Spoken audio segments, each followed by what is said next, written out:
Smart Ideas, c'est notre rubrique Startup et Innovation et j'accueille Emmanuel Chalit. Bonjour. Bonjour, bienvenue. Merci de m'accueillir. Vous êtes le président d'Oceanwings, entreprise française qui a été créée en 2018. Avec quelle idée? Une idée simple. Tout ce qu'on consomme transite un jour ou l'autre par des navires. Ouais. C'est 50 000 navires de la flotte mondiale. C'est 2 milliards de tonnes d'émissions de CO2 par an. Et on a une solution très simple qui est d'utiliser le vent. Une solution qui est vieille de plusieurs milliers d'années, mais que la technologie permet de remettre au goût du jour avec beaucoup d'efficacité. Avec des ailes, c'est ça, qui sont rigides ou semi-rigides? Absolument. Vous imaginez la même chose qu'une aile d'avion, une quarantaine de mètres d'envergure, mais on les met à la verticale sur le pont des grands navires de commerce et ça leur permet d'économiser jusqu'à 30 ou 40% de leur carburant et donc de réduire leurs émissions d'autant. Ouais, et de faire des économies aussi, évidemment. Les deux objectifs sont liés. Donc 7 ans après la création, vous en êtes où du développement d'Oceanwings? Alors Oceanwings est une entreprise aujourd'hui d'un petit peu moins de 60 personnes, fortement tournée vers l'export parce que la construction maritime, c'est essentiellement un business mondial. L'essentiel des navires sont construits en Chine, en Corée et au Japon. Et donc aujourd'hui, on en est à une phase d'accélération du développement industriel et commercial. On pense que sur les 6 ou 8 prochains mois, on vendra entre une dizaine et une quarantaine de systèmes destinés à être installés sur des grands navires. Le prochain qu'on installe va être installé au Japon sur un navire européen, mais dont le rétrofit se fait au Japon. Alors, le rétrofit, c'est intéressant parce que j'allais vous poser la question, est-ce que c'est forcément sur des navires neufs? Et donc, vous avez répondu à la question, si c'est du rétrofit, ça veut dire qu'on peut installer vos ailes sur des navires existants? Absolument. Ouais. Et c'est essentiel parce que vu la taille de la flotte mondiale, 50 000 navires, on ne construira pas 50 000 navires aussi vite que ça. On pense que le marché sera à peu près moitié-moitié.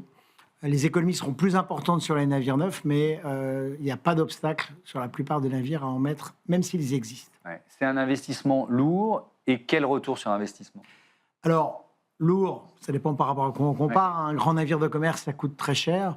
Aujourd'hui, on est sur des retours sur investissement qui sont de l'ordre de 4 à 5 ans, mais qui vont baisser sous l'effet de deux choses. Une réglementation dans le transport maritime qui augmente les pénalités pour des émissions et aussi le fait que les carburants alternatifs que peuvent utiliser les armateurs coûtent beaucoup plus cher que le fuel normal. Donc on se dirige vers un payback de l'ordre de 2 ans et demi, 3 ans, d'ici pas très longtemps. La réglementation, à quel point elle accélère la mutation du secteur, la décarbonation du transport maritime? Considérablement. Le transport maritime est régulé au niveau mondial par l'OMI, l'Organisation maritime internationale, qui est...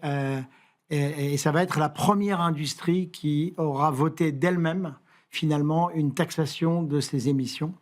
Parce que c'est la seule solution pour accélérer la décarbonation, faire adopter les équipements de décarbonation par les armateurs, faire adopter les nouveaux carburants. Ouais. Vos ailes, vous les fabriquez en France?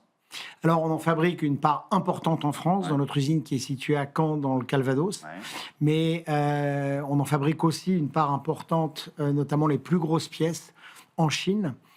Pour des raisons liées à la décarbonation notamment, qui est que comme la plupart des installations qu'on fait sont en Asie, Chine, Corée, Japon, et qu'on parle de gros objets qui font une quarantaine de mètres, une quarantaine de tonnes, ça ne serait pas intelligent de les fabriquer en Europe pour les envoyer en Chine. Et donc, on essaie d'optimiser notre empreinte carbone de cette manière.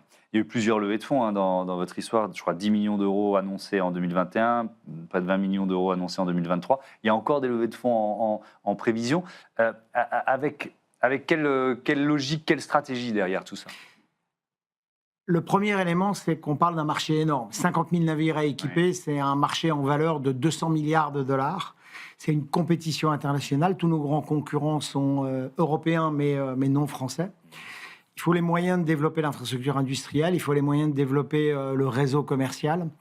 Notre prochaine levée de fonds en 2026, qui sera entre 30 et 40 millions d'euros, sera la dernière, puisqu'elle nous permettra d'atteindre un cash flow positif à partir de fin 2028.